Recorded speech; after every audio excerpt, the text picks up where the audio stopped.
So what we're going to do is we're going to write a Fibonacci poem. Okay?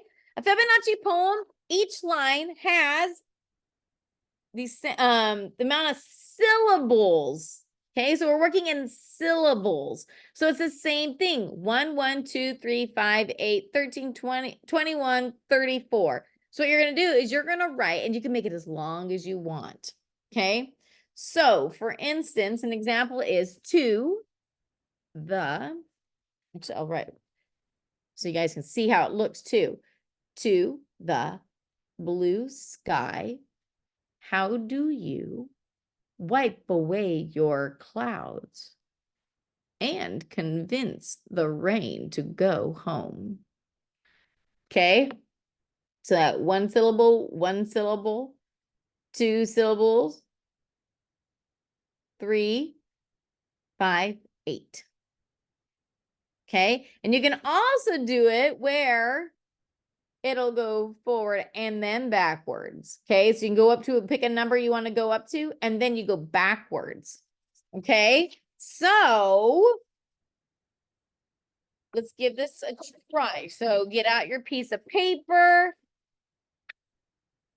And what you're going to do is think of a topic in nature. Okay, because this is a Fibonacci poem. We're going to stick with probably, a nature idea. So what you're going to do is first pick a topic.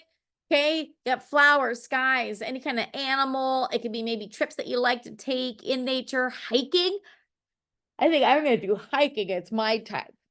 Okay, so pick your first word. My first word is going to be hike. Okay, and of course you can pause this at any time. Okay, then you're going to do another 1 syllable. So I'm going to put the word walk.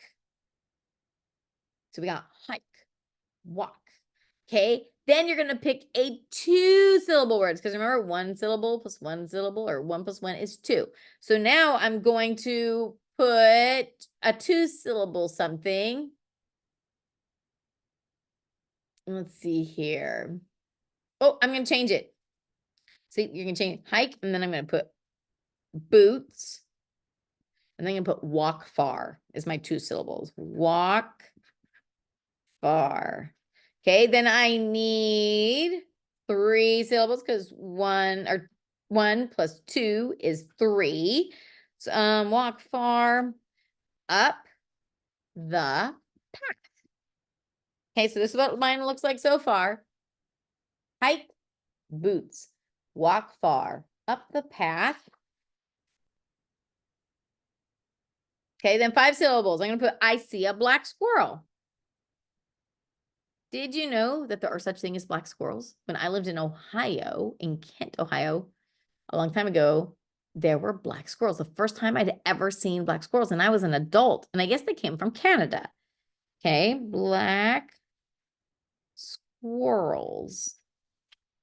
Okay, I'm going to do 1 more line. Okay, so hike, boots, walk far up the path. I see black squirrels. Oh, I see a black squirrel. Singular. Okay, and then, okay, so then next is 8. Okay, 1, 1, 2, 3, 5, 8. So I'm going to go to 8. Let's see here. So nature, and see, and what I do is I just try out. I come up with a sentence and I try it out. So I'm just going to say, I'm not even going to pre-think it. Okay, so nature gives me joy every day. Nature gives me joy every day. So that's what it's going to be. Nature gives me joy every day. So there you go. There's a Fibonacci poem. How easy was that, right? Okay, so if you forget the numbers, you have the sheet. So you can remember what number, or you can try to remember do the mathy part. Okay, super awesome. Okay, I'm going to read you this little short Aesop's fable. It's called The Rose and the Amaranth. And since we got like flower theme going on, okay, this is called The Rose and the Amaranth by Aesop. An amaranth planted in a garden near a rose tree thus addressed it. What a lovely flower is the rose, a favorite alike with gods and with men. I envy you, your beauty and your perfume, the rose replied. I indeed, dear Amaranth, flourish, but for a brief season. If no cruel hand pluck me from my stem, yet I must perish by an early doom. But thou art immortal and dost never fade, but bloomest forever in renewed youth. Okay, so last year was the first year I had planted amaranth in my garden, and it's totally true. The amaranth plant, once it has its pretty red color come out, okay, and it kind of looks like this, but as it gets bigger and bigger, it kind of hangs over and it droops and it gets long, these long red things.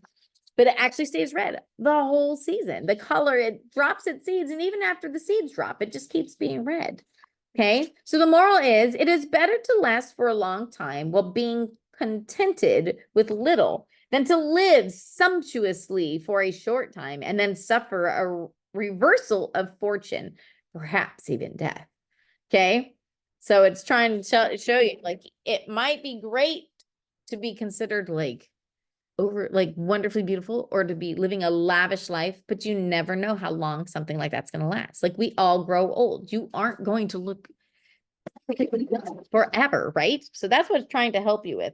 Okay, and then I want you to discuss this. Do you agree with the moral? Okay, and can you come up with a different for that story? Awesome.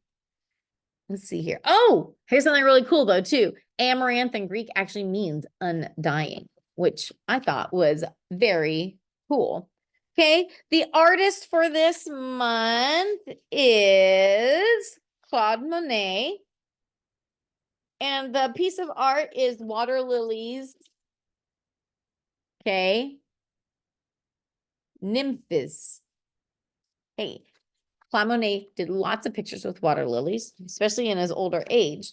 And I found this one to be pretty cool because this one to me looked like one that you could try at home. Okay, so if you try this at home, remember you can layer colors. So you might want to paint the background blue and then add the green. And he painted when things were still wet. So you can use lots of paint. Make sure you use at least cardstock or maybe a canvas. And rather than drawing every individual thing, it was more like dashes of color. So if you look really close, even though these are flowers, you don't see each individual petal. He just used different colors. He used dark pink and pinks, and then the white is what makes you see the colors. And then these really cool vines hanging down. So if you make this, I want to see it. I'd love for you to post it on Facebook in the group. Okay. And use hashtag a year of poetry tea time or tea with a poet, because I'd love to see this when you're done. Okay. Okay. I'm going to read you like 2 more poems. I thought I was going to. I thought I printed it. Are they? Maybe I didn't print it. Oh, I know what I can do. That's okay. I can fix this. Okay. So here we go. So there's many a lonesome daisy. There's many a lonesome daisy where never a child can be, and many a lone like brooklet as dancing away to the sea. Yet children must stay in the city with only dull walls in view. And if there were never a brooklet and never a daisy grew. Okay, so that's my win. I'll do one more. Another one about June. June is such a bonny time. June is such a bonny time. Bird and flower weather. Time for songs and love and rhyme. Time to be together. Time for hoops and sails and wings, butterflies and happy things. So I totally encourage you, get outside soon while the weather is nice. And make sure you check out nature. Get out there, write a poem or two. It can be a Fibonacci poem. It can be any kind of poem, okay? It could rhyme. It doesn't have to rhyme. Be free verse. Just make sure you get out there, kind of just sit and like listen for the birds or other sounds that you hear. Maybe you hear bees buzzing nearby. I know like when my willow is in pollinating, like tons of bees, it almost sounds like you're sitting in a hive because there's so many bees buzzing around in the willow. So go outside and try to write a poem about something you hear. Think about how it makes you feel and try to make the feeling that you're feeling appear on the paper when you write it. Okay, awesome. I'm so happy that you guys joined me for Poetry Tea Time today. And I hope you enjoy reading the poetry of Annette Wynne. Awesome. We'll see you guys soon.